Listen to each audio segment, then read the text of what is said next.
खबर इस वक्त की किरोड़ी लाल मीणा के भाई जगमोहन मीणा को टिकट यहां पर दिया गया है। नाम की चर्चा थी दौसा से यह खबर आपको हम बता दें।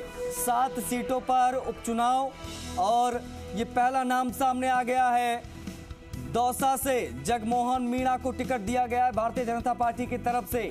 आपको बता दें कि नॉमिनेशन का दौर चल रहा है। 25 तारीख तक नॉमिनेशन होंगे, 13 तारीख को वोटिंग। लेकिन उससे पहले ये इस वक्त की बड़ी खबर सबसे पहले हम आपको बता रहे हैं, उपचुनाव के लिए बीजेपी की लिस्ट जारी हो गई है। लखवीर सिंह शेखावत हमारे सहयोगी कनेक्ट हो गए दिल्ली से, उनसे बात करेंगे। लखवीर, दौसा से जगमोहन मीणा का नाम फाइनल हो गया है, किरोड़ी लाल मीणा के भाई साहब का। और भी जगहों से क्या नाम फाइनल हुए, क्या जानकारी मिल पा रही है?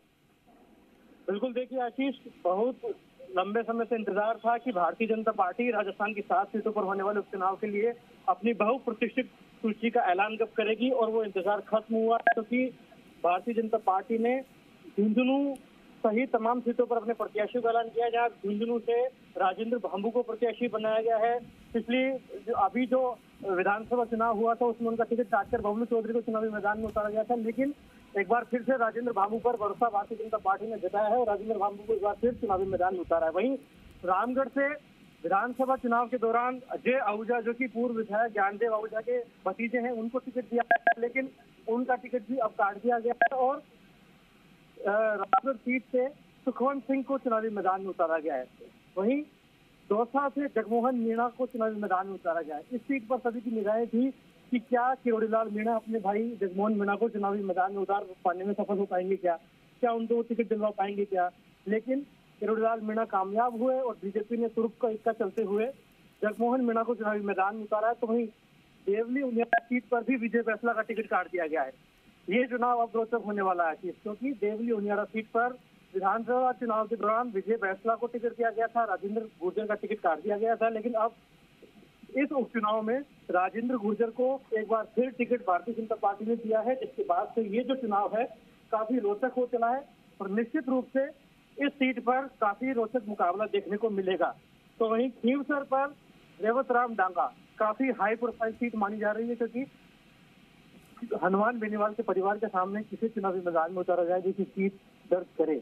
ऐसे में विधानसभा चुनाव के समय भी रेवत राम डांगा का प्रयोग भारतीय जनता पार्टी ने किया था, जो कि पहले आरएलपी में ही थे, हनुमान बेनीवाल के साथ ही थे, लेकिन काफी शानदार चुनाव विधानसभा चुनाव के दौरान उन्होंने लड़ा और महज 2000 वोट से वो खुद हनुमान बेनीवाल से चुनाव हारे थे। ऐसे में बीजेपी को काफी उम्मीद है कि रेवत राम डांगा चुनाव में जीत दर्ज कर सकते हैं और हमने संकेत भी दिए थे कि रेवत राम डांगा को बीजेपी यहाँ से प्रत्याशी बना सकती है और यही हुआ कि रेवत राम डांगा को अधिकृत तौर पर प्रत्याशी बना दिया गया है।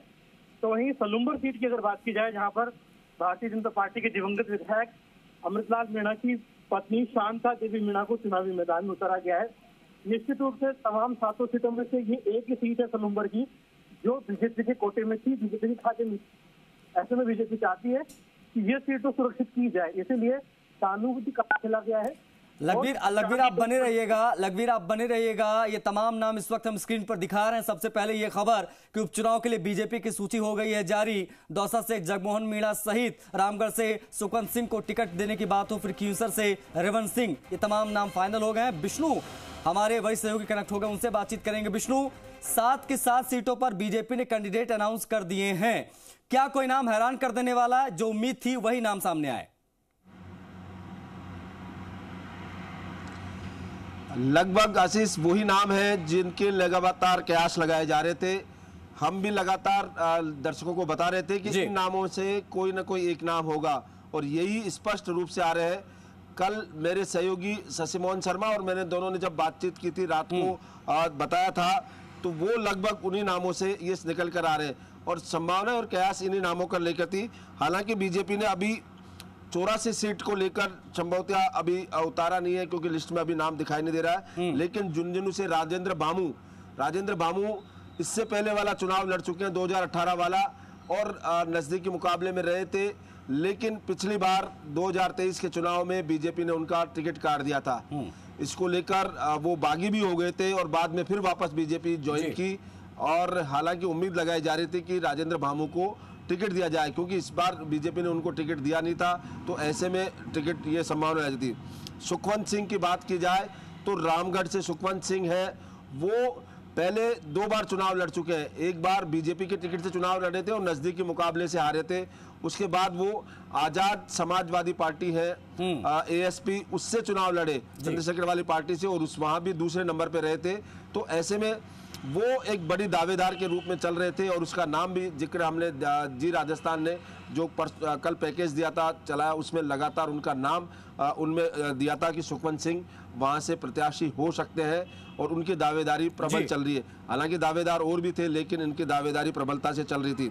दौसा से जैसा सबको उम्मीद थी, जगमोहन मीणा, किरोड़ी लाल मीणा के भाई हैं। देखिए विष्णु, बड़ी चीज ये है कि जगमोहन मीणा के नाम की चर्चा इसलिए भी थी क्योंकि प्रयास में थे बाबा कि टिकट दिला ले जाएंगे और फाइनली वही हुआ, टिकट उनको मिल गया।